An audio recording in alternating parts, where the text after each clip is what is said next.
Welcome to the Project Templates course.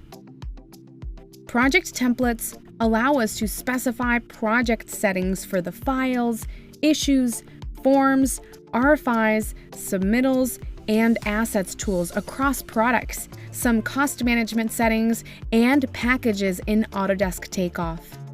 We can then share those project settings with other users within our account to allow them to create new projects with the same settings.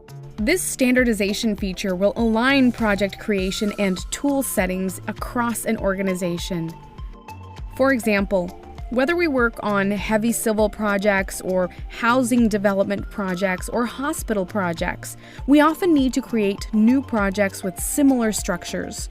As project administrators, we can optimize our project setup time by using these pre-built project templates to quickly create new projects with a standard setup structure for files, issues, and forms, among others, and use that structure to continue building our specific project. Follow the Project Templates course to learn how to create and build new project templates, configure templates, use templates to make new projects, and more.